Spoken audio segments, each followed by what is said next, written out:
Good afternoon, everyone. I'd like to welcome you to today's webinar on the Mid-Atlantic Port Access and Navigation Safety Studies, brought to you by the Mid-Atlantic Committee on the Ocean, MACO. So I'm Kevin Hassel with New Jersey Department of Environmental Protection and current chair of MACO. So MACO was established by the Mid-Atlantic Regional Council on the Ocean, MARCO, to foster collaboration among states, federal agencies, the Mid-Atlantic Fisheries Management Council, and federally recognized tribes, and with all of you, our stakeholders. So MACO is guided by an 8-member steering committee, including 3 state representatives, 3 federal agency representatives, and 1 federally recognized tribal representative, and 1 Mid-Atlantic Fisheries Management Council representative. Yeah, so we like to think the ocean is this incredibly vast place, but the reality is there's a lot happening out there, and ensuring proper management is crucial for a sustainable ecosystem and economy. Mid-Atlantic's coastal and inland waterways are among the busiest marine transportation corridors in the nation, and play a critical role in supporting the nation's economy. As vessel traffic continues to grow and offshore wind energy development progresses, it will be important to plan for changes in maritime commerce and mitigate any potential risks to navigation safety and the environment. With that in mind, today's webinar will feature a presentation by the U.S. Coast Guard personnel about studies the agency is leading along the Atlantic coast as offshore wind development proceeds.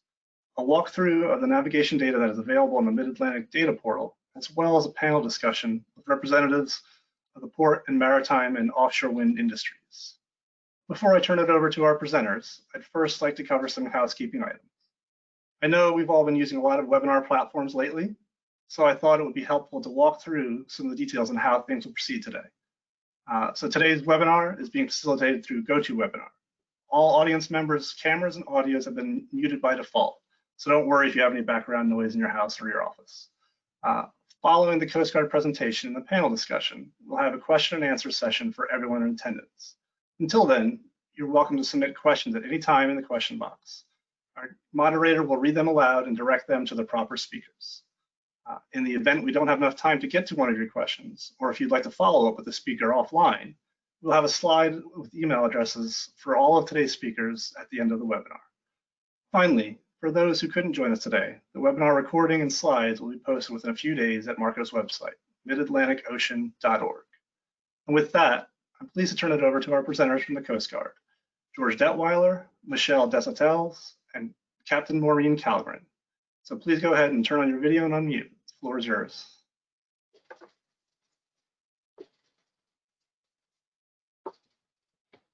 I'm assuming Michelle is on, so thank you very much for inviting the Coast Guard to participate in this presentation. My name is George Detweiler, and I work at Coast Guard headquarters. And so I'll lead the presentation, and then the next person in line would be Miss Michelle Desautel from the 1st Coast Guard District in Boston, followed by Captain Calgren, the 5th Coast Guard District down in Portsmouth, Virginia. Next slide, please. Coast Guard's got a lot of roles and responsibilities and objectives, but in this case, and for the purpose of this discussion, some of our main ones are to promote and maintain a safe, secure, efficient, environmentally sound, and resilient marine transportation system, ensure safe and efficient nav routes to and from our ports, ensure a safe, secure, and resilient flow of national defense and commercial vessels, which obviously supports our national and economic securities. Sometimes we feel like we play referee. We're trying to balance competing interests offshore. Everything from the marine transportation system to wind farms to possibly other renewable energy areas, fishing, recreation, tourism, agriculture, and I could probably go on and on. Somebody will come up with a new thing tomorrow that we're going to have to look at. At the end of the day, we want to protect all mariners. It doesn't matter who they are. It doesn't matter what their platform is in the water. We want to protect them. We also want to protect property, and that includes the wind farms and the other structures and equipment that are out there. And then obviously, like all good citizens, we want to try to support and maintain a very good, solid environment that, like I said, is pristine and can maintain where we're at with that. Next, please. If we're going to conduct, or excuse me, if we're going to think about creating some routing measures, especially traffic separation schemes or fairways, we're required by law to conduct a port access route study.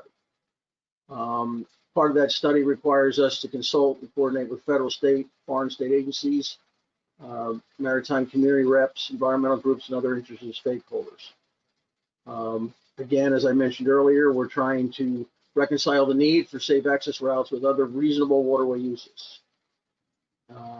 In addition, our PARS reports can sometimes help us determine and justify if we should create safety zones, security zones, recommended routes, and other routing measures. Next, please. Some of the PARS examples that have been completed is the Atlantic Coast PARS. I think a lot of people in the audience are probably familiar with that one. A Bering Strait PARS was done a couple of years ago. The Nantucket Sound PARS has been done as well. The most recent PARS that has been completed was the Massachusetts Rhode Island PARS, or what we've dubbed the MARA-PARS. We've done a PARS to protect North Atlantic right whales and a major PARS in the Strait of Juan de Fuca. Next, please. The Atlantic Coast Port Access Route Study. It was conducted between 2011 and 17. It identified what we termed navigation safety corridors. That is not a term of art. That was just something that we tried to use to distinguish between shipping lanes and shipping corridors and other things. So we call it navigation safety corridors. The corridors identified included deep draft routes and coastal tug and barge routes. And the report recommended that we develop these nav safety corridors into shipping safety fairways. Next, please. We're bound to create shipping safety fairways. If we're going to create them, they have to be done by the federal rulemaking process. So our first step in that process was we published an advance notice of proposed rulemaking in June of this year. And we had a comment period, so we reminded readers in that notice that there could be other supplemental studies of port approaches in both international entry and departure areas. And we announced that in the Federal Register. So it was kind of a reminder that we had done it last year, and then the ANPRM was published this year. The ANPRM solicited comments about the establishment of fairways via a suite of questions. We provided a comment period which ended on August. In the ANPRM, we try to identify the fairways by some given name and geographic positions. We are in the process of reviewing those comments in preparation for developing a notice of proposed rulemaking, which will be the next step in the process. And then once we've done that, we will actually publish the notice of proposed rulemaking. Next, please. This picture may be a little hard to see, but what this kind of does is gives you what the AC PARS reported out as fairways, yellow, green, and brown. In addition, it shows you where either wind energy leases already exist or where they're being contemplated by the Bureau of Ocean Energy Management, especially up in the New York BIGHT area. And then it also gives you the very thin lines, gives you a breakdown of the supplemental PARS geographic areas that are being studied. And there'll be a little bit more elaboration on that when we get to those slides. Next, please. Supplemental PARS in general, and I'm not going to speak to them particularly other than they could recommend that we maintain the status quo. In other words, no changes. They could recommend additional fairways. And I describe a fairway a little bit, that it acts like a routing measure. It's created domestically. And the biggest reason for it is that fairways preclude any artificial islands or structures from being created in the area of the fairway. So in other words, a ship that's in a fairway would know that it cannot run into a fixed object.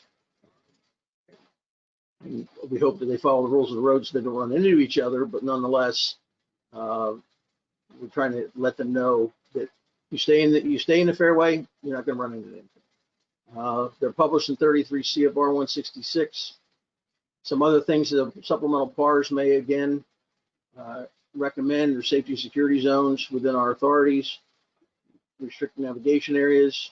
Most of those are created domestically, but they do require regs. Could also outline that an anchorage may be needed in a busy port, or at least in the entrance. So again, those require regulations. Next slide, please. Again, as I mentioned earlier, routing measures, we create them, the Coast Guard. Some of them have to go to the International Maritime Organization for approval, especially those that are outside our territorial sea. We can create them in the same way domestically. I point out, though, that routing measures, especially those that are created at IMO, are recommendatory. They're not mandatory. There's very, very few mandatory IMO instruments around the world. And again, I just list some areas there. I think you've heard most of those terms that I've been discussing, and so I don't think we need to go into those. But those are the examples. Next, please. Okay, my part of the presentation is completed, so I'm going to turn it over to Ms. Desseltels from the 1st Coast Guard District. Michelle, you're on. Thank you, George. Can everyone hear me okay? Can you hear me? Yes, we can. Okay, great. Sorry, there was no feedback, so I didn't know. Thank you for everyone's attention on this. This has been great to work with headquarters and D5 on this set of PARS studies. And as you'll notice, the area that we're looking at here is the area for the first district's New York and also part of sector Long Island Sound. So we have a very large area. The supplemental PARS that George mentioned, we kind of liken them as on-ramps to the image you saw a couple slides ago. So where the AC PARS are the north south, we are considered kind of the east west. And so we issued the notice of study in June of 2020. And you can see there that where the Federal Register notice was listed. And as part of this, we wanted to better understand if there was a need for additional routing measures. So for those familiar with this area, know that there are TSSs, there's fairways, there's precautionary area. And so we just wanted to get that feedback to better understand. So we did some stakeholder outreach, and hopefully some of you were able to attend the 2 virtual public meetings that we held. One was on Thursday, July 30th, and the other was Tuesday, August 11th. We had several attendees from different backgrounds. And then we closed the comment period on August 28th. We're very fortunate that there were 21 comments in addition to those people who spoke at the public meetings. And we had a broad range of individuals from government, fishing, the offshore wind industry, and several marine transportation users. So we feel like we have a good broad base of information to start analyzing. So we are, in addition to those comments, in addition to the public meetings, we're looking at AIS data, VMS data, and we're considering additional outreach to better understand if there's some specific routing measures. So we are working closely with our we're working with our D5 counterparts in George at headquarters, and we expect that this port access route study to conclude starting in around June of 2020. We want to make sure that we better understand the concerns, make sure that we're syncing up with the various neighboring activities, and we'll be able to come up with some final results on or about June of 2020. So I think that's kind of the overview of the Northern New York BIGHT PARS. And now I'd like to hand it over to Captain Colgren, who will touch on the neighboring PARS for this project. Thank you, Carl. So the 5th Coast Guard District, as Michelle said, borders the 1st District. We have the southern half of the New Jersey coastline down to the North Carolina-South Carolina border. The 5th Coast Guard District headquarters is in Portsmouth, Virginia, and we have 4 sectors that range from Wilmington, North Carolina on north to Philadelphia for the Delaware Bay, sector Delaware Bay. So the first in the line of port access route studies that was published in November of 2019 was the approaches to the Chesapeake Bay. So that's the port access route study that we're kind of in the middle of right now. The comment period closed for that in January. We have analyzed and received initial AIS data for vessels that carry those transponders for the years 2017 through 2019, and we are compiling those traffic maps that will then be put into a risk-based modeling system to determine where traffic may or may not be routed around these offshore developments. If we determine that there are any need for any routing measures, we will work closely with our counterparts at headquarters to propose those fairways in collaboration and coordination with the NPRM for the Atlantic Coast Fairway System. We're working with our partners at the Navy, at the Army Corps of Engineers, at NOAA. I've reached out to several fishing vessel community partners, as well as the states that are impacted, to gather adequate knowledge and data for the approaches to the Chesapeake Bay. It's anticipated that our draft report will be done sometime by the end of November, with a published date after that. Next slide, please. The second notice of study that was published in March was the North Carolina Seacoast and the approaches to the Cape Fear River. That port access route study has actually been kind of put on hold because of the recent executive order that is postponing or putting on hold any wind developments in the southern Atlantic regions. So we are underway with a notice of proposed rulemaking for an anchorage that we're trying to develop off of the approach to the Cape Fear River. And then we expect that this port access route study will really get ramped up as far as data gathering and traffic analysis in the first half of 2021.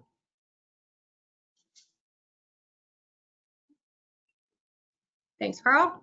So the third in line, I guess, timeline was the New Jersey Seacoast and the approaches to the Delaware Bay. We've bumped that one ahead of the North Carolina Seacoast simply because of the amount of development that we see happening in the northern portion of our district.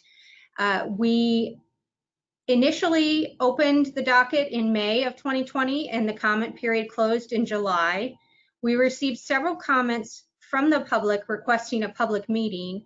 And as COVID went along and virtual meetings became a platform that we could manage, we have decided that we will reopen the comment period as well as host 2 virtual public meetings at the end of October and the first week in November.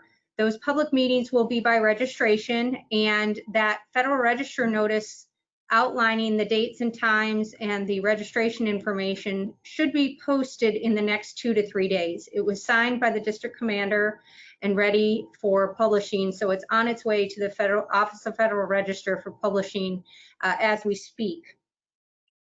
We've been working real closely with our partners at NOAA and the National Marine Fisheries to gather VMS and VTR data that would involve recent fishing vessel activity in the areas off of all of our coasts,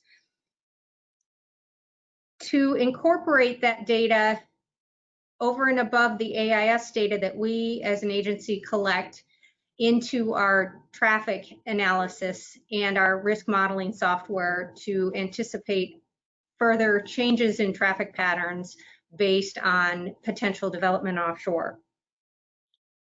We are in the process of developing or considering anchorages off of the Delaware Bay approaches. Those will be looked at after we analyze the traffic within this study area. So looking at the traffic, looking at future trends, looking at what we have out there currently will inform any potential fairways routing systems, as well as the need for future anchorages in this area. Next slide has our contact information. If anyone needs to reach out to us, we're all working very closely together and are happy to answer your questions in an effort to be transparent in our port access route studies. That's all I have. I'll hand it back over to Carl.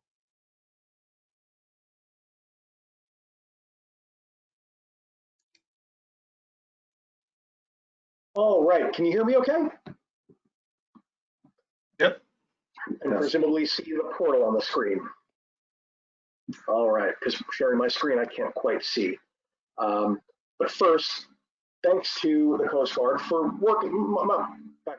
My name is Carl Villacova. I am the Communications Director for the Monmouth University Urban Coast Institute and a member of the development team for the Mid-Atlantic Ocean Data Portal. And thanks to the Coast Guard for working with us to get this timely information about their processes on the portal. As you heard mentioned earlier, we've partnered to put some interactive maps on the portal showing the PARS areas, the fairways, even some proposed anchorage areas in the Mid-Atlantic. And it certainly seems to have been a win for all involved. For the Coast Guard, it's been a new way to help get the word out on their studies and work. It's given the public a free and easy and powerful tool for researching and sharing their feedback on the PARS and proposals. And for us, it's been great to see this important use of all the data that we've been releasing over the last several years on the portal. It would be impossible for me to give a full portal demo in the allotted 5 minutes that I have. So what I'd like to do just now quickly is provide a demo showing where users can find the PARS and fairways maps and point out a couple of key data themes that can be used to inform those processes. So for those who don't know, the portal's URL is portal.midatlanticocean.org. And when you get there and you click on the map button up top, it'll take you to here, which is our mapping application called Marine Planner. On the left, you can see a list of about a dozen different categories, or what we call our themes, including maritime. So you click on that, and you'll get a drop down of a whole lot of maritime data, including, if you scroll down, this drop down right here for U.S. Coast Guard proposed areas and studies. And I'll just go through each of them that we have on there, and I'll start with the PARS. Now, some portal users may remember that we initially had individual layers for each of these PARS, starting, I believe, with the Chesapeake Bay one, then North Carolina and New Jersey and New York BIGHT. We recently decided to consolidate all of them for simplicity's sake. But for those who have submitted comments or created emails with the URLs, we do still have the old single layers up, so it won't change anything. They're just not publicly displaying anymore. So with this, you can click on any of the PARS areas and get a pop-up right here that tells you the name of that area and a direct link to the Federal Register notice with all of that information about them. In addition, we have the potential fairways layer, which you can see here. And clicking on the Legend tab, it gives you some information about what all of those colors mean. Now you can click on them and get that double pop-up now for the name of that feature along with the PARS that's beneath it. Also within that drop down here are a couple of anchorage areas that we've posted in collaboration with the Coast Guard. One is for the Delaware Bay approaches, and I'll zoom in for that. If you can see these blue areas right there. And you can click on any of them, once again, for a pop-up with information about them and a link to the Federal Register notice that corresponds with it. Zooming out here, we'll head on down to North Carolina, where you can see the Cape Fear approaches anchorage ground. So with all of that showing, again, I can't go through everything here today, but just to make you aware of a couple of key data sets that really are very related to these discussions. You heard some references to AIS, and we have a lot of data, actually annual data from 2019 now going all the way back to 2011, showing traffic for several vessel types, including all vessels carrying AIS transponders. If you want to just cargo or fishing, etc. And if you click on the monthly data sliders, we have not only that annual view, but month by month for each of those vessel types. So you can either manually toggle through them,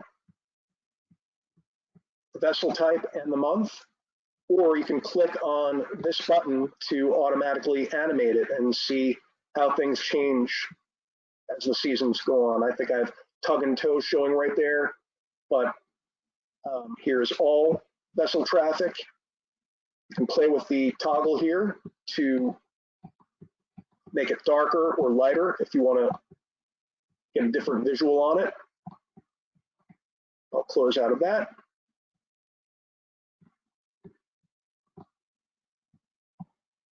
There's a lot of historic vessel traffic data and navigation data within this maritime theme, but also we have a whole lot of marine life data. I think out of the 5,000 or so layers on the portal, about half of them fall either within this first theme here that shows groups of marine life, and this second one here, the Marine Life Library, which is essentially a search widget where you can look for maps showing just specific species of marine birds, fish, and marine mammals.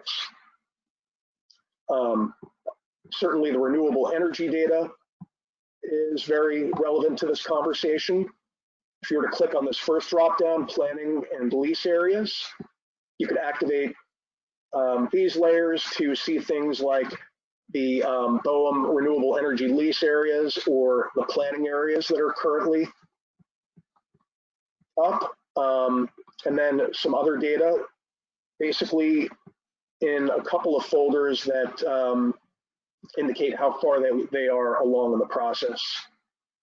Recreational data, adding on to that AIS, we have some pretty good recreational boater survey data that can help inform those discussions. And security, declassified naval data, and of course, our fishing data. Two major classes of it here, the vessel monitoring system data showing by catch type. And you've got, okay, there it's popping up. And this other drop down showing several different kinds of vessel trip report data for the gear type. And probably, if Nick were here, Nick Napoli, who was going to be a co-presenter, I'm sure he would mention that Marco is currently collaborating with the Responsible Offshore Development Alliance, or RODA, to obtain industry feedback on our fishing data and documentation updates. A final report on that work is being developed, and we expect that that will help inform and drive the creation of new data sets over the next year and as we develop our work plan for 2021. And so thanks specifically to Jeff Kalin, who's going to be coming up on the panel next, who is a RODA member and has been on a lot of webinars with Marco and NROC, our partners, trying to figure all this out. And with that said, I think I'll turn it over to the panel and just lastly mention that for anyone interested, we're always happy to set up a fuller demo with you and your organization that can be tailored to your needs. We periodically hold webinars that we call our How Tuesday series, and you can find information on that. If you look under the news tab on the calendar, we have dates for any webinars that are coming up, or you can just email us directly. If you go to the portal homepage, scroll down in the footer, you can see that email, or on the About the Portal page. I answer those, and I promise I will get back to you quickly. And with that, I will turn it over to Tony. Great, thank you very much, Carl. So again, I appreciate all the presentations. We're going to ask our other panelists perhaps to also turn on their video and mics, and I will introduce them quickly and then turn it over to them for the discussion. To remind everybody, we are actually going to have, and it looks like we're a little bit ahead of schedule, so it looks like we will have some time for some robust discussion after the panel, and we are capturing the questions that have been putting into the question box, so please, if you haven't, please include your questions, and we'll try to get to as many of them as we can today. And then to remind folks, if we don't get to your questions, we apologize, but there will be contact information for everybody on this webinar for the presenters so that you can follow up specifically with them if we don't get to your questions today. So again, thank you very much. So now we're going to get a little reaction, I think, from some of the perspective of some of the maritime organizations and some of the users in the region. And so I'm going to introduce them each quickly in the order that are on the agenda, and then I'll turn it over to them in turn. So our first presenter is Will Fadue, and Will is the Vice President for the Industry and Government Affairs for the Virginia Maritime Association. Will plays a leading role in developing and implementing business development and legislative strategies to improve the economic and political climates for VMA member companies. So Will, thank you very much for joining us today. And Will does have a background in the Coast Guard, working as the Coast Guard, and also he worked as Director for the Coast Guard's Maritime Safety and Security Regulatory Compliance. He was a commissioned officer and also worked as a director for a private natural gas firm before joining VMA. So thank you very much, Will, for joining us today.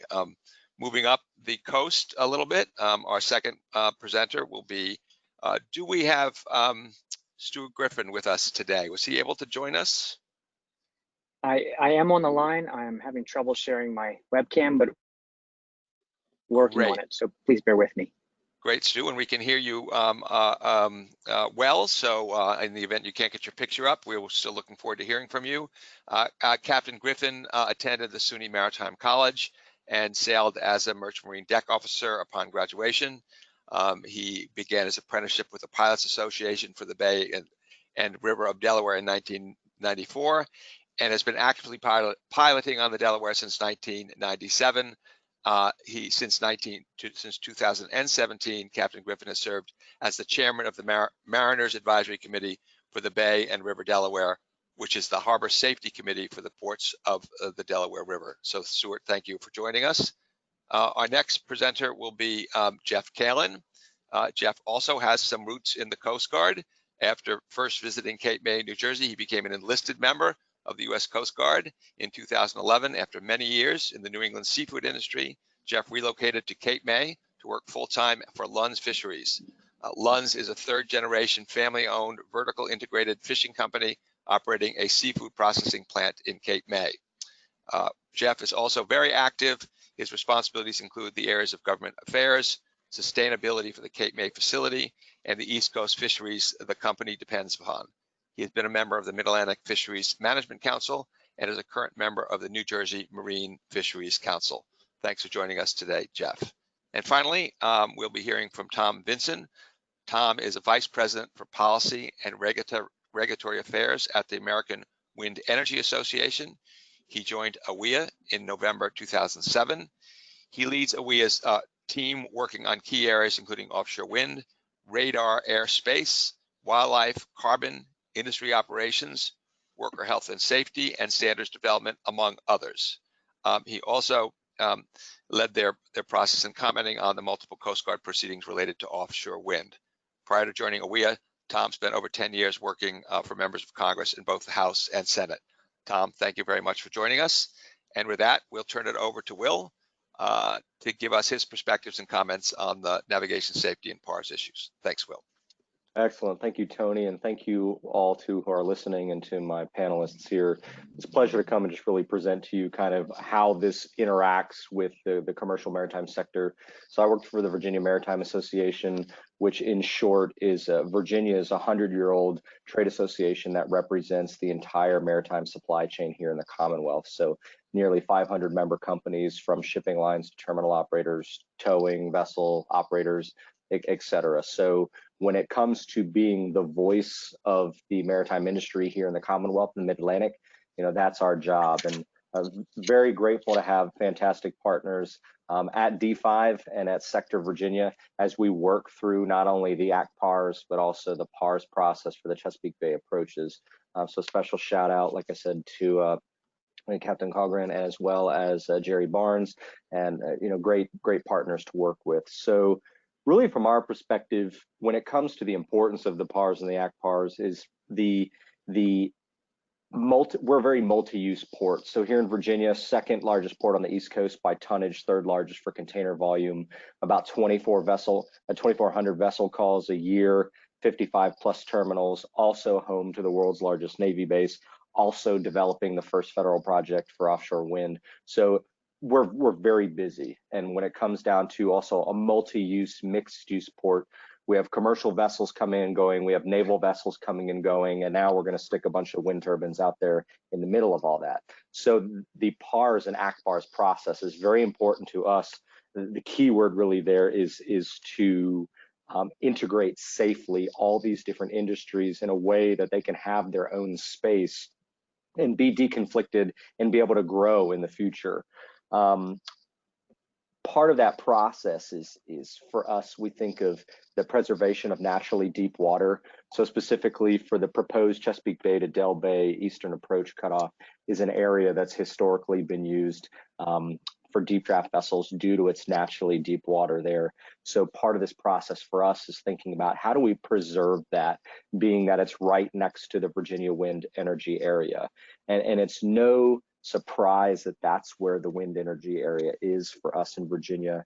We're very happy to have deconflicted about a decade ago the Virginia wind energy area and the Kitty Hawk offshore wind area just to the south of us, because we were looking at those vessel routes. We were looking at that naturally deep water to ensure that where we put offshore wind would be preserved from any type of fairway activity.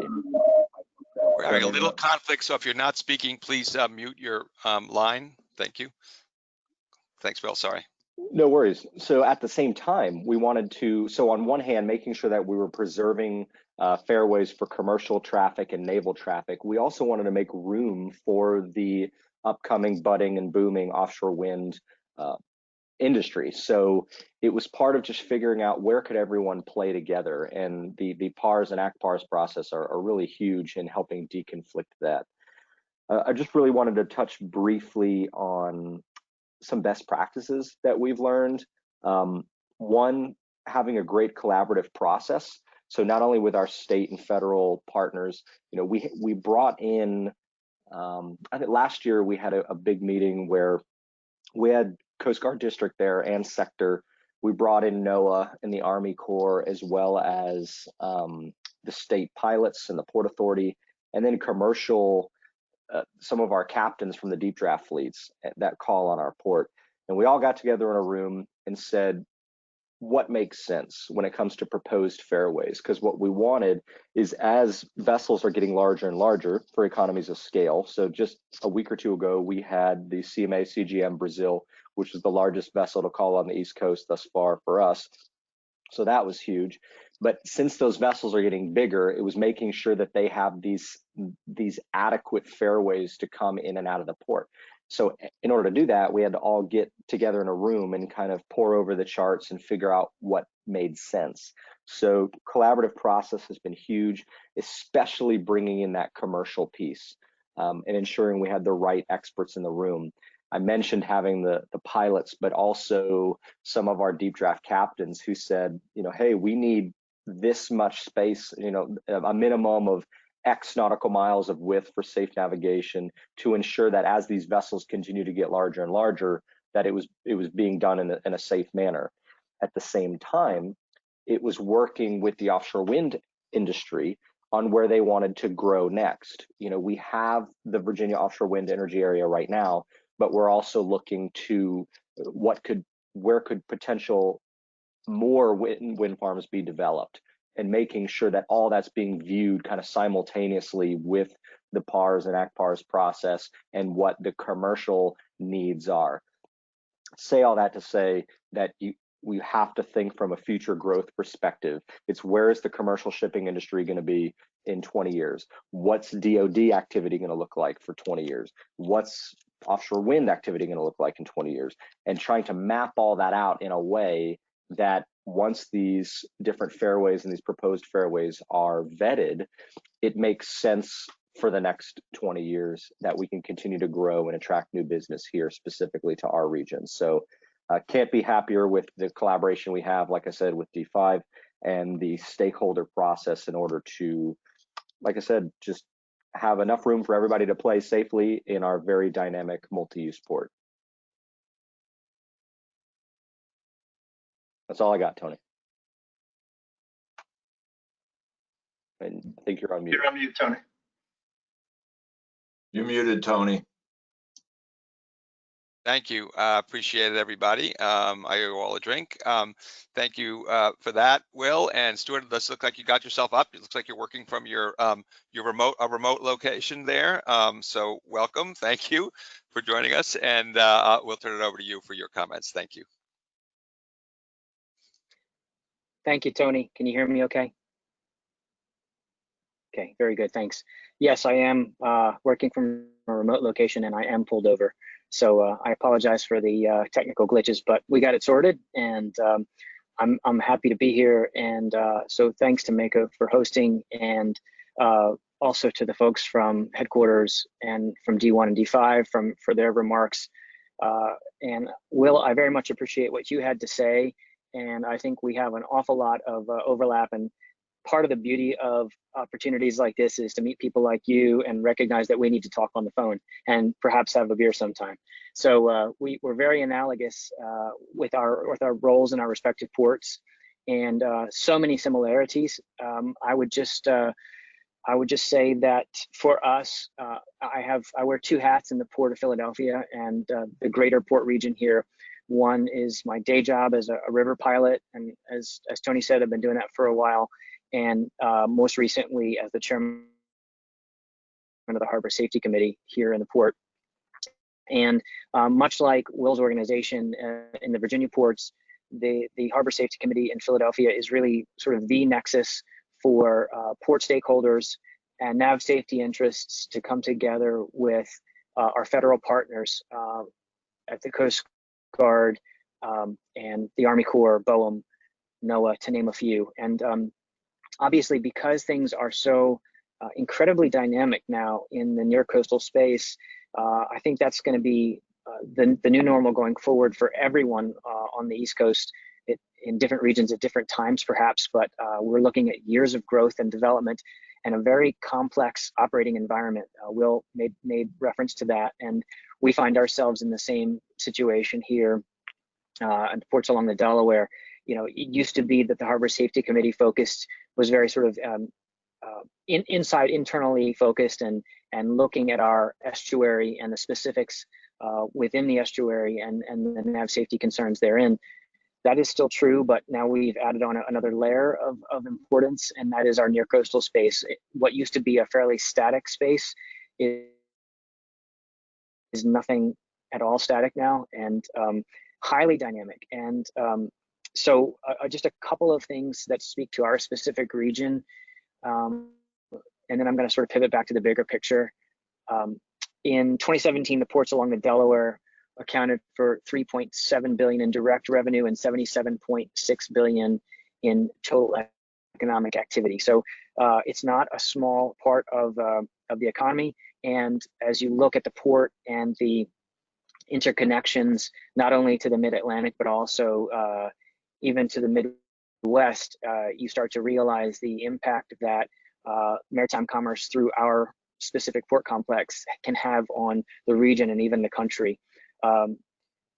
the impact that any decisions around the near coastal space can have on the economy, the safe movement of waterborne commerce, that impact can't be overstated. So to talk about why these issues are of importance to us, it's almost easier to talk about why they're not important, because that list is so much shorter. As we all know, the near coastal space is rapidly going to become much more complex and dynamic and busy than it has been. And chief among those reasons is the burgeoning industry of offshore wind energy development here in our region and really the whole East Coast. Our Harbor Safety Committee and myself specifically, we're strongly supportive of the offshore wind industry. We just hope that, like Will mentioned, that development can occur in the context of very thoughtful planning, and more specifically, holistic planning. There's a reason why we're all on this call together with folks from D1 and D5 and headquarters, because as supportive as I wish to remain of offshore wind, it also the development and the planning for it has to occur in a way that holds the primacy of our nation's maritime commerce as its first concern. And that is the angle that I hope to bring to it. And I don't think those two necessarily have to be in confliction or at odds. I think it's very much possible that we can work together. We're working to do that now. We list among our members with the Harbor Safety Committee, Ørsted and US Wind, who are both developing farms just outside of our sea lanes. And we do have some challenges to overcome. Folks on the call from the Coast Guard earlier made mention to some anchorage proposals, and those are yet to be worked out with the developers, and some things like export cables, but we have every confidence that we can get there and make it work for everyone. And we do believe that this offshore wind development, which is already massive, but I think has the potential to be far more massive than any of us have recognized just yet. I think that can happen safely. Obviously, it's going to be some compromise necessary, but this taking group conversations like this and stepping back, pausing, and looking at all of these overlapping concerns, I think will enable it to be much more functional and healthy. And really, at this point, my particular angle with respect to the Coast Guard and BOEM and the development process going forward is, really to say, all right, it's such a new industry here relative to the European offshore wind industry. How do we make the process more functional? And I really hope to be a positive influence on the process, because if we can make it flow smoothly and be less conflict ridden, then it can be more efficient and less painless for us all. And we know where it's going to go. We know that there will be tremendous amounts of structure in their water. And we also know that fisheries and maritime commerce need to coexist. And so being thoughtful on the front end and seeking some constructive compromise, I think, is really the solution. So I think that's, I know my brushstrokes are a little bit broad, but we sort of have to let the process unfold. And I think that this sort of engagement is real productive. So thanks for having me.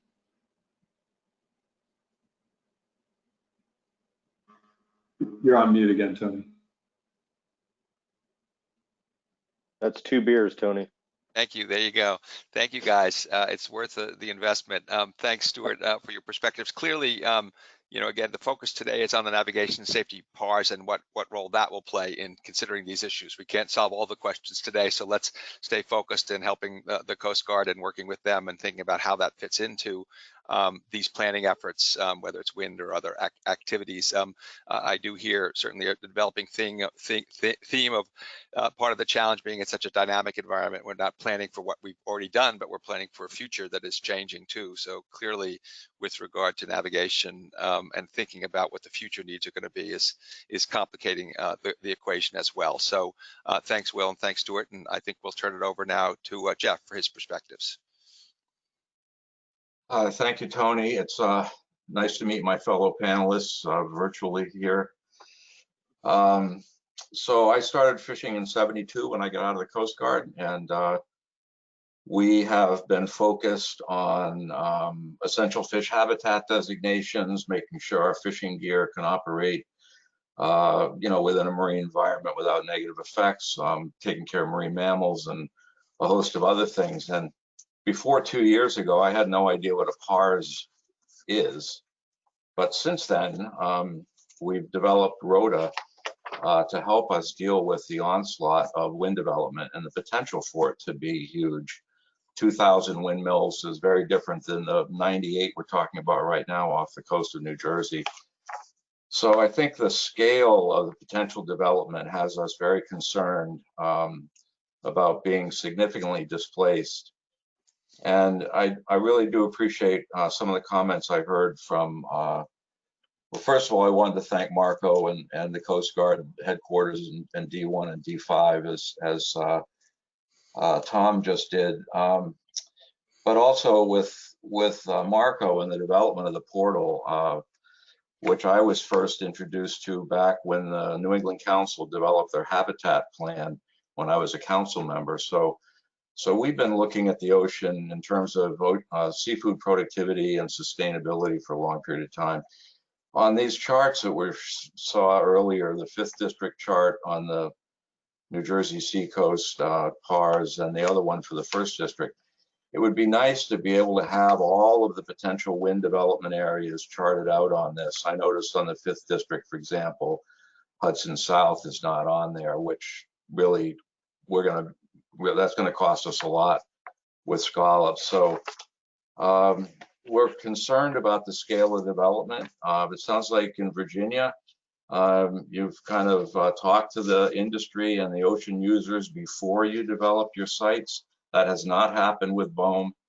And we are only now just trying to get in the room and kind of make recommendations, not only BOEM, but also Coast Guard. So I really enjoyed George's overview. I think there's a potential here to establish fairways and routing measures, hopefully 2 nautical miles wide, two-way traffic between areas to be leased, and even within areas, adequate routing for commercial fishermen.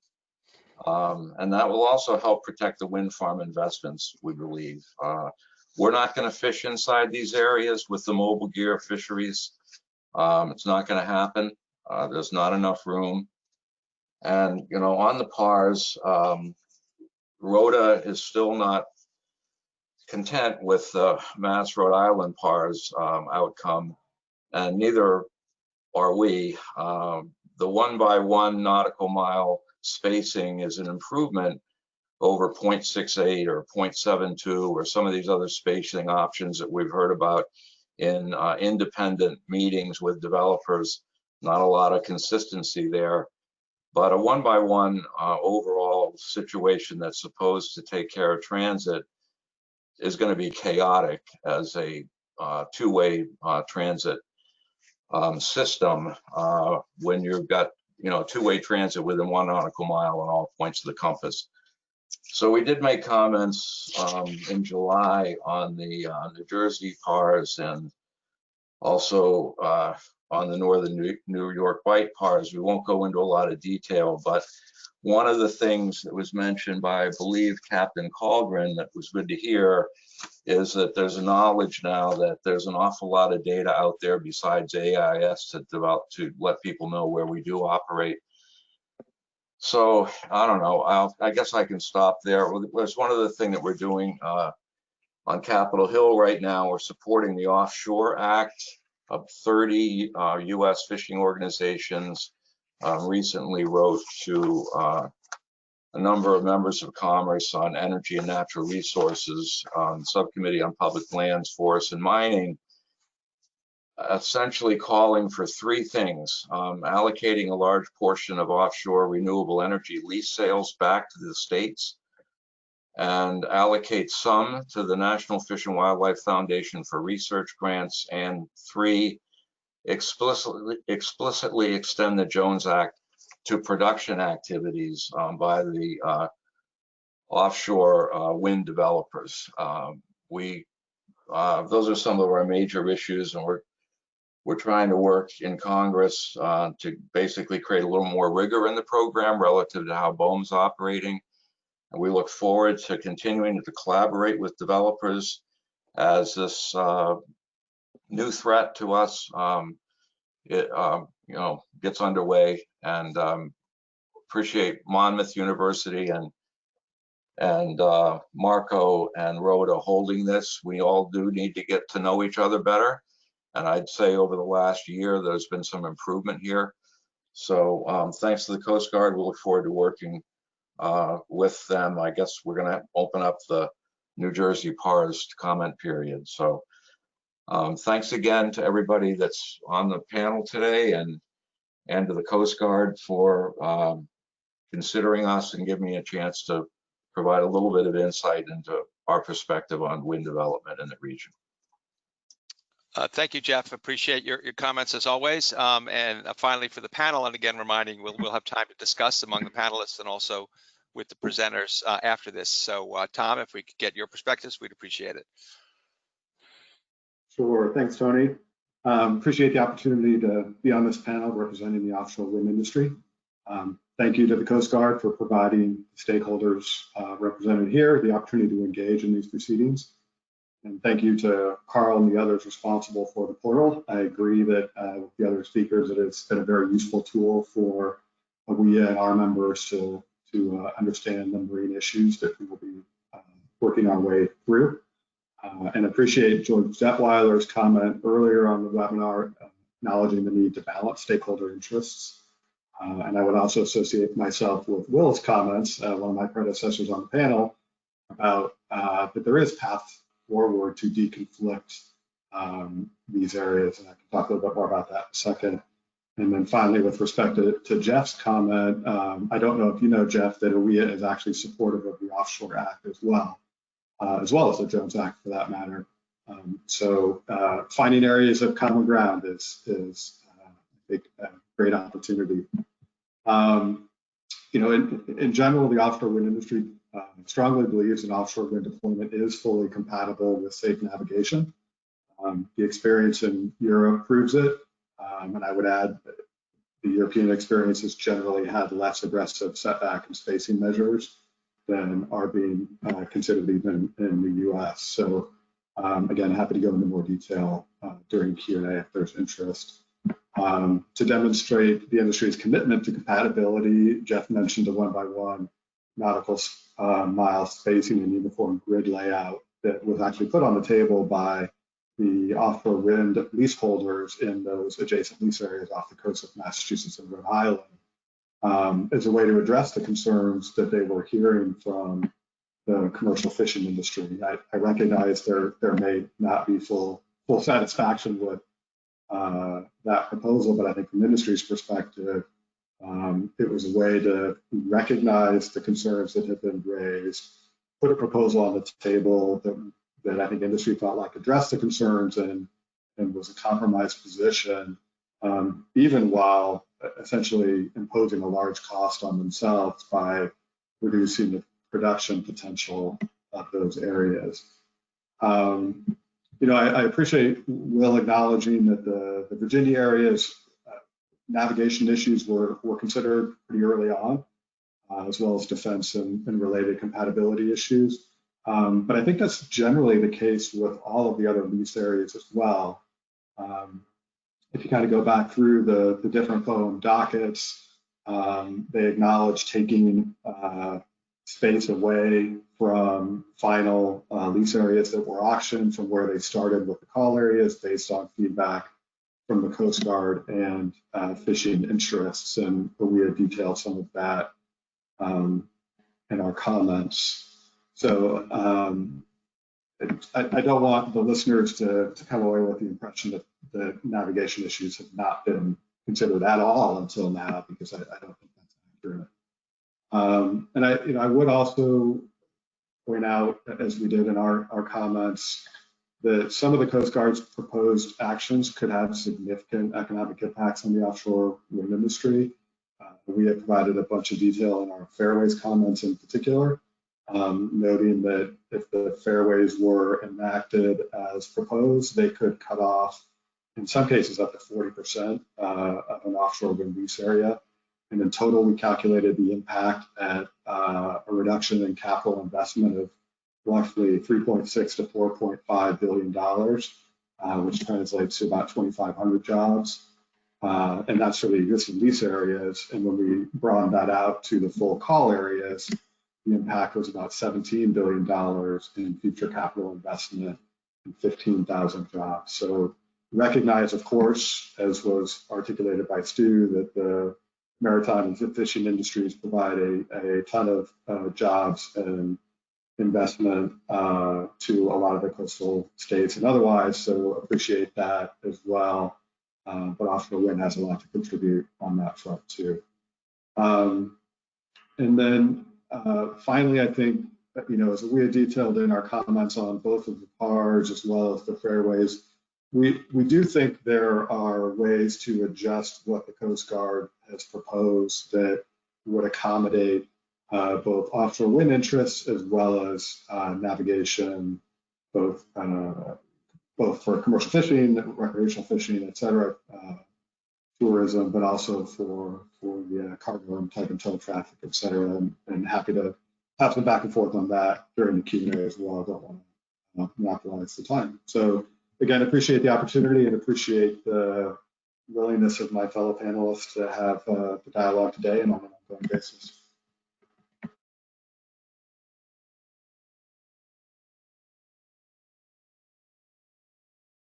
Thank you, Tom, and thanks to all the panelists for their perspectives. Again, we really are hearing, I think, consistently across the board, this kind of overall objective to try to deconflict and find compatibilities wherever possible.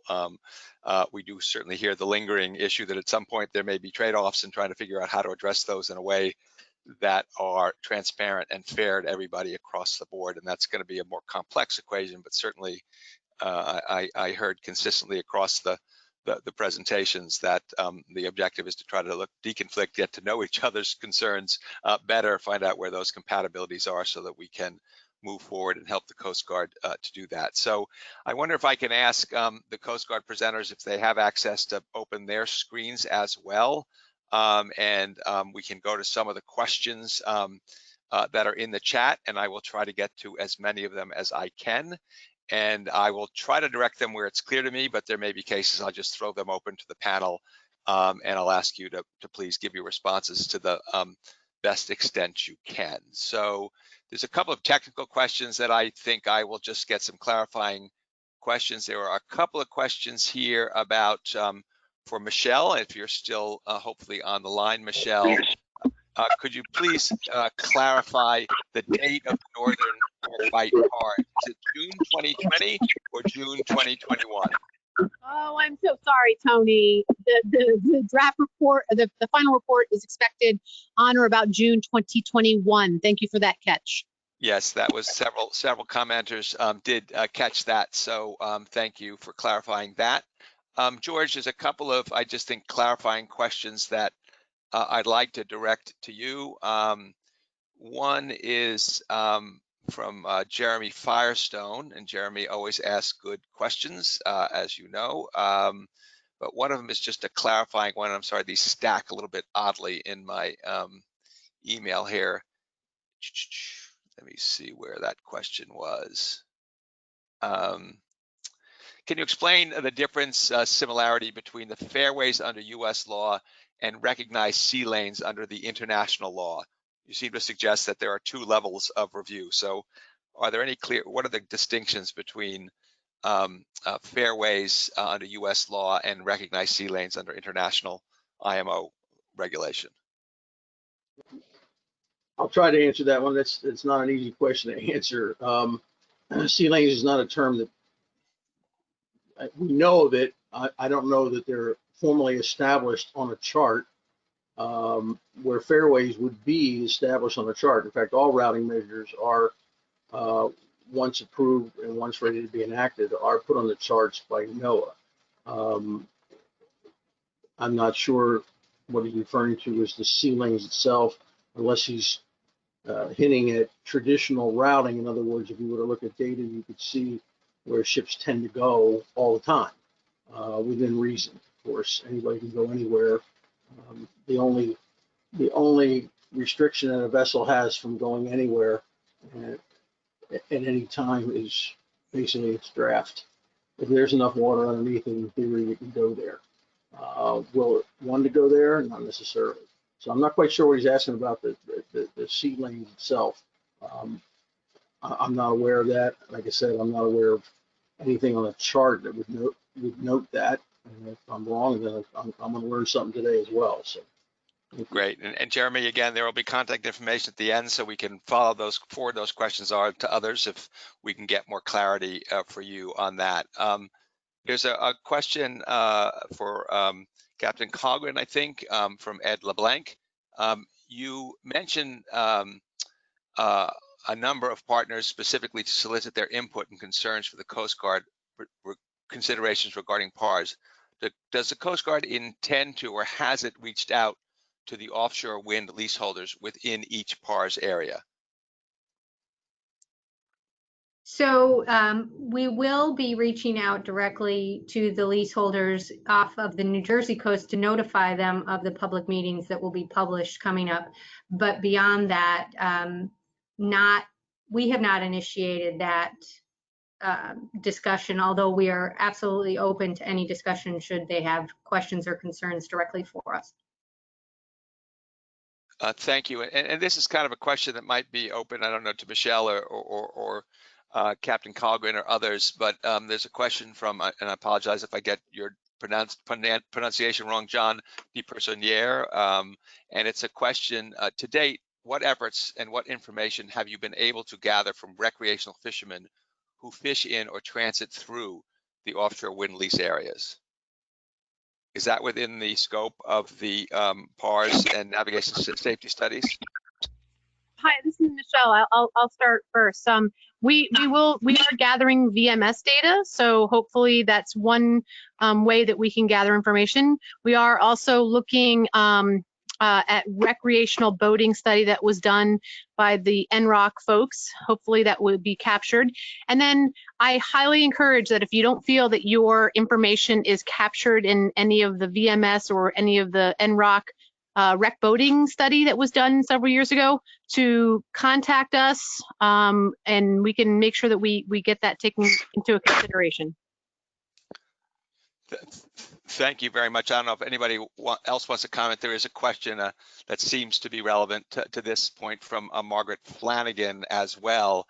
And she asks, understanding the large commercial vessel traffic is significant, how is Marco and the U.S. Coast Guard PARS incorporating recreational coastal cruising boats with don't transit AIS or electronic positions? With the intercoastal shallow and often difficult to use, many small boats pop in and out of these bays for coastal runs. Seem they'll now be constricted into commercial channels or zones and farms as added.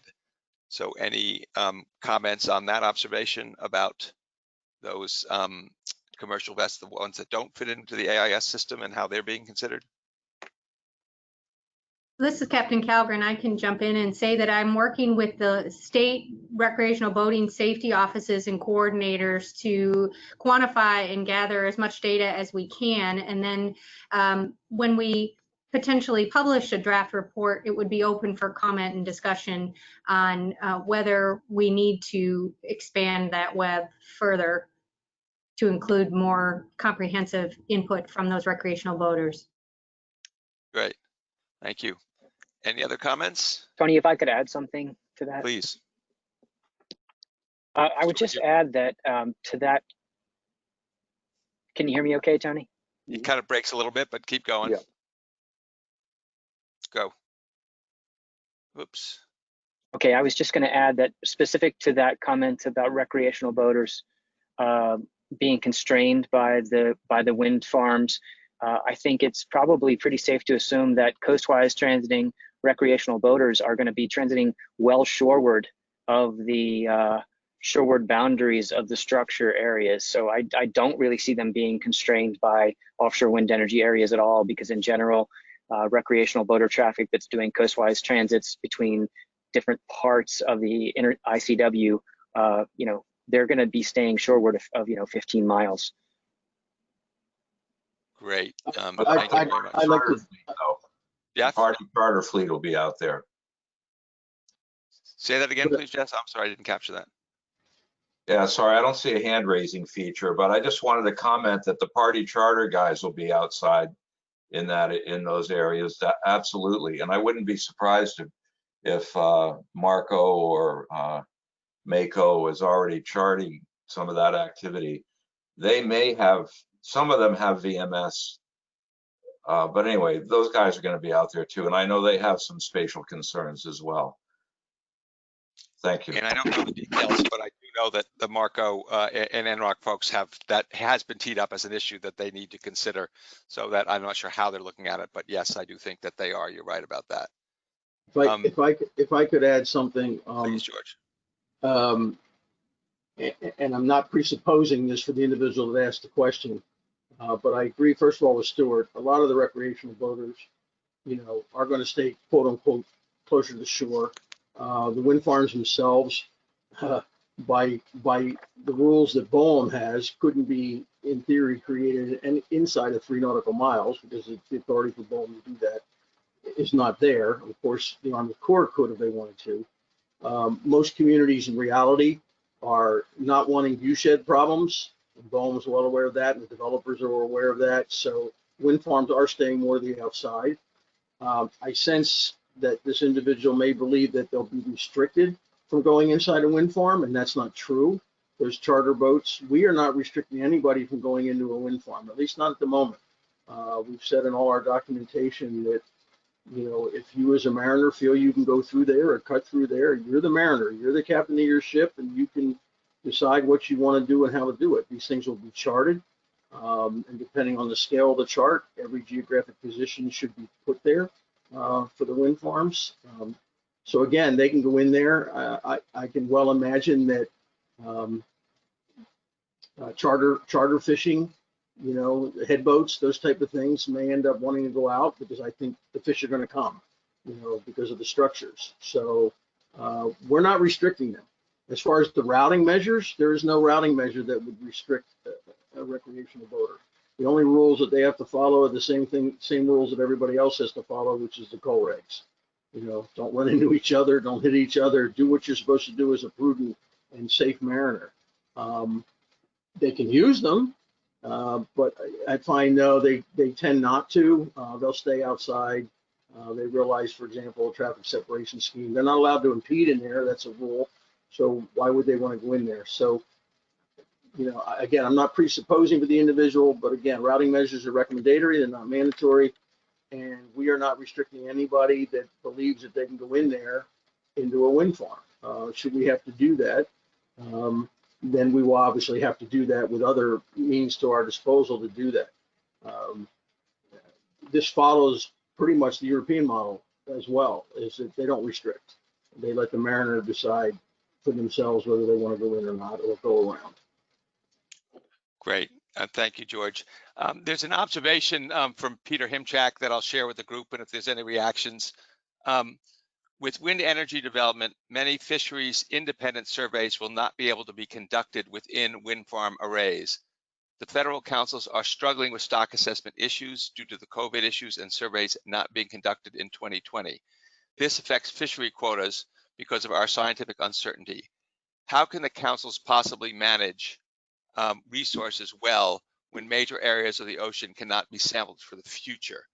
I feel like this comment might be a little bit more directed to siting of wind farms. I'm not really exactly clear on how it might relate specifically to the PARs and navigation safety elements, but maybe that might go toward actually making routes available for surveys and other activities. So I don't know if anybody on the panel has any reactions to Peter's observation.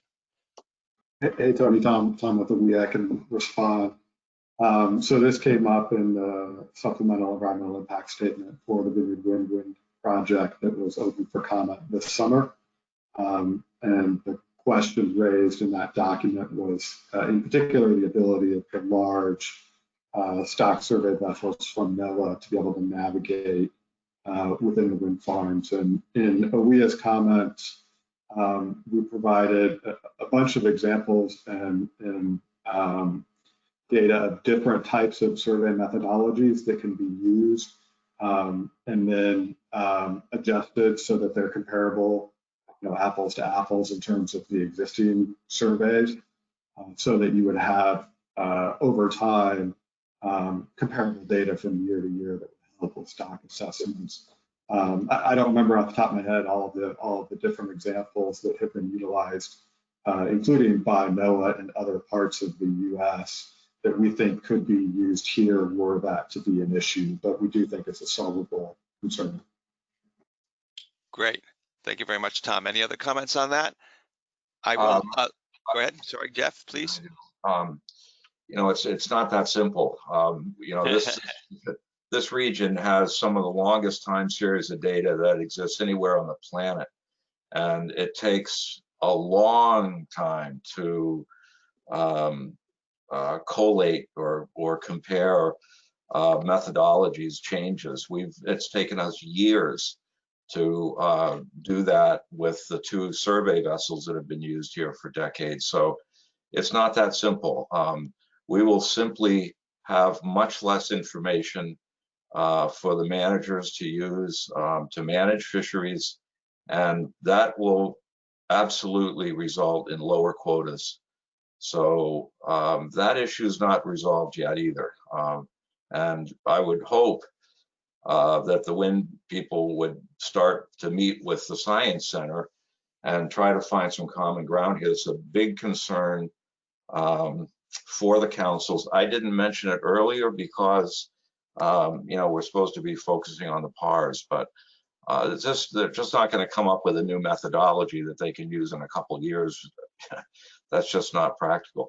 The last point I want to make, when I mentioned the Offshore Act, I neglected to say that there were 5 recommendations we made. So I'm not sure if Tom's version and our version would be the same one, but there's work to be done there, and hopefully Congress can get back to work before too long and work together on some common ground there. So thanks. Great. Thanks, Jeff and Tom. And I would like to point out that I did hear from Laura McKay, who is from Virginia and on the steering committee for MACO and leads the ocean mapping and data team for the portal, that yes, they are looking at charter boat data and are aware that charter boats can go out into the canyon. So we are certainly looking at that data and aware of that concern. See if I can find some other questions in here that I will forward some contact information on. Here's a question from Bonnie Brady. There are 0 solutions for the HF CODAR radar conflicts with offshore wind and SAROPS for modeling for search and rescue. As per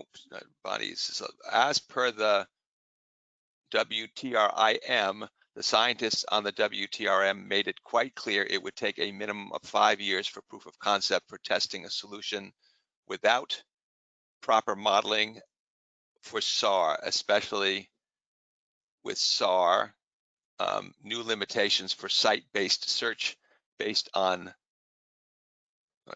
flight height. At what point do public safety concerns pause the process until, I'm sorry, I just lost that. Hey Tony, this is Tom. I know what Bonnie's getting at because I've been Great, on. Thank you very much. She's referencing. Thank you for coming to the rescue. She's referencing the Windsurf and Radar Interference Mitigation Working Group, which is a federal interagency working group that includes Department of Energy, Department of Defense, NOAA, Coast Guard, and Commerce and some other folks. And they have been doing a series of webinars this summer on offshore wind, potential impacts on different types of radars. And the radar she just referenced is called the Coastal High Frequency Radars, which are utilized by NOAA and other agencies, including the Coast Guard, for various things, including meteorological as well as search and rescue, which she was referencing. I guess I did not, in the discussions I've been involved with NOAA, with CODAR, which is one of the radar manufacturers, and with the academic owners and operators of those radars, I have not come away with the same impression that Bonnie did in terms of the ability to mitigate the potential impacts. BOEM commissioned a report from CODAR that I think was published in 2017 or 18 that looked at the potential impacts from turbines on that radar and identified a number of mitigation options. Essentially, what they want to do is to be able to understand how the turbines are spinning so that they can incorporate that into the algorithms of the radar so that the radar can essentially ignore the returns of the wind turbines that they would otherwise see.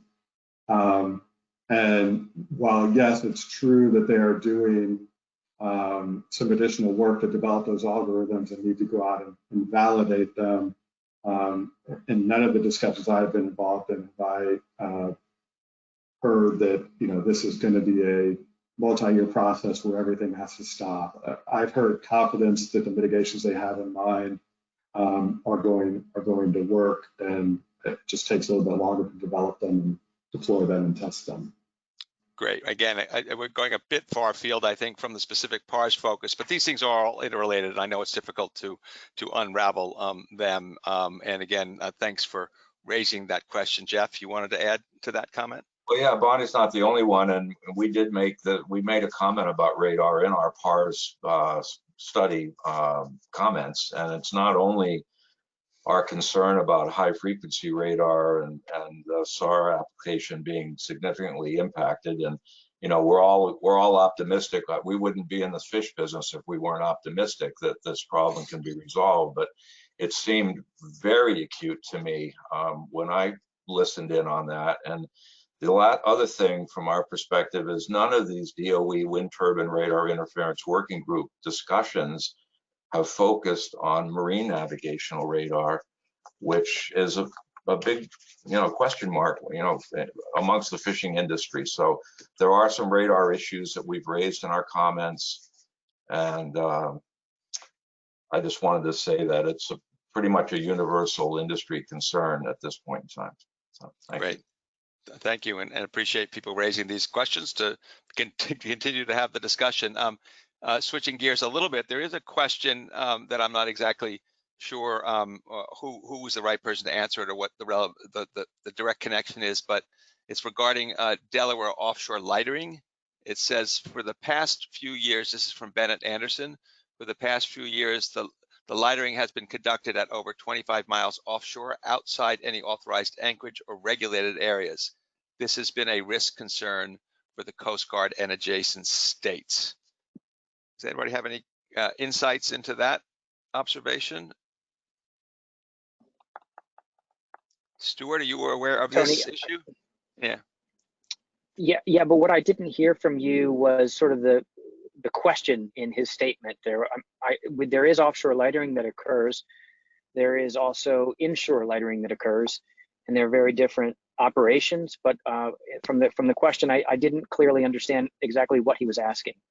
Again, I'm not sure exactly. I would interpret it as, again, he could follow up offline, but I gathered it to be that somehow the 25 miles offshore was not actually an authorized anchorage or regulated area, that perhaps there was a concern because it was happening outside of any identified safety area. That's just, again, I'm interpreting it. I don't know for sure if there are concerns about that. Well, anytime you have ship-to-ship transfer, there are concerns, to be fair. But there is offshore lightering that occurs the world over. And so that which occurs well offshore of Delaware is certainly beholden to some regulation. I'm actually wondering if perhaps Michelle from D1 or Captain Cogran from D5 might speak to any concerns they have, because frankly, I don't deal with things that far offshore in our sort of area of concern, but it does happen. And obviously it's much more weather dependent, and there are some variables that are not present in lightering that occurs, for example, inside the Delaware Bay on a daily basis. Great, thank you. Michelle, anybody else? This is Captain Calgren from D5, and I just add that, you know, we're studying all of those traditional uses and where the vessels are conducting their business in the PARS study area, and it is our intention to preserve those traditional uses of the waterway and deconflict with future development as we move forward. Great. Thank you very much. Any other comments? I think we'll have time for one more question before we turn it back. This is a question from Amy Trice. There's a real need moving forward to plan and engage stakeholders in the offshore wind decisions. Can groups talk about how we can improve this and what currently is being done? The maritime industry is inherently spatial in nature. There is a solvable solution if we address it early in the permitting process. So it's just, Will, you want to go for it? Thank you. So again, I think when you look at your stakeholders, all too often there's decisions being made in vacuums, and you have these groups that don't want to talk to each other because there can be competing interests. The great news, like for example, in our association, we have both offshore wind company members, but we also have the commercial maritime members as well. And so it's bringing them all together and saying, how can we get to this win-win or this both and type solution instead of this either or? Because when you do think of, the space that is the ocean, and people want to use it for different things, and there could be competing interests. You look at like the fairway discussion sitting next to an offshore wind energy area discussion. Both have real concerns about encroachment, either or.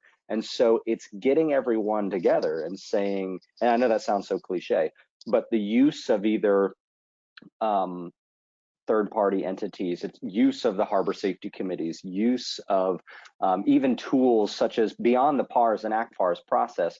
A tool that we've started to use a lot more frequently is the actual navigation risk safety assessment process. So each of these projects coming in as part of their permitting process having to do this. And so we partnered with them and said, here's the deal. Let me help you with the stakeholder outreach, because again, they have to document that they actually reached out to stakeholders. So to get all those people in the same room as part of the NISRA process and say, okay, I'll use the hypothetical. Here we have a fairway next to a wind energy area, and we see some potential turbine placement that might be in question. Let's talk about it. Can we mitigate that? Could those be moved somewhere else? And then everyone's kind of happy. More often than not, it's seeing the actual offshore wind developers saying, that's possible. We built in some reserve. Maybe we could move this over here, especially as part of the permitting process, when they know that if to move one or two turbines could get them to yes from the stakeholder outreach perspective is worth it compared to maybe putting a hard line in the sand about where one or two turbines may be and then risk that fight at the public comment period. So again, it's, I think, everybody willing to come together, and regionally, when you think about this one size fits all, I mean, one of the hottest topics right now is the wind turbine spacing, the whole 1v1, and does that work? Well, it depends. All of us have different ports that are geographically different, that are commercially different. And so I think some of those decisions might have to be looked at as in a regional perspective instead of just like maybe a whole broad brush East Coast or national policy. And Tony, if I can just build on Will's response, I think, from a regulatory perspective, there's sort of two different answers to that question. One is there's a process where BOEM is considering where to designate lease areas before they auction them. Those are, the call area processes. Those are public processes. They're often talked about through the various state offshore wind working groups that exist between the state governments, and BOEM and the other federal agencies are at the table as well. So there's opportunities to engage in those processes and provide input even before a lease area is designated. And then once a lease area is auctioned, then you have the individual project developers, as Will was talking about, and they are developing their construction and operations plan, which is what BOEM does the EIS on as a part of that COP. They're doing the navigation safety risk assessments, as Will talked about. And they're out there all the time in the communities, engaging with different stakeholders. So personally, I don't get involved in that on a project specific basis. I'm on the policy side. But if folks don't know who to talk to at a leaseholder, feel free to reach out to me, and I'm happy to make connections. Great. Okay, again, Yeah, Stuart, I can give I'd you the like last to word. add. And then we do need to move. Stuart, go ahead, please.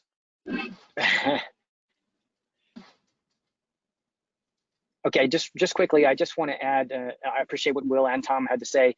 I think that there's a couple of possibilities. I talked about my desire to make the process more functional, and I think that one possibility would be that BOEM is a bit more aggressive with higher level outreach while it's still in the call area process, or perhaps I would encourage engaging both maritime commerce, fisheries, and other stakeholders to basically gain consensus around a list of required outreach for BOEM to be a bit more prescriptive to the developer for specific issues and stages where outreach is part of their process and it's specifically laid out that's as part of their, whether it's their navigational safety risk assessment or their construction operations plan process, that they have to engage with specific at specific thresholds with specific stakeholders.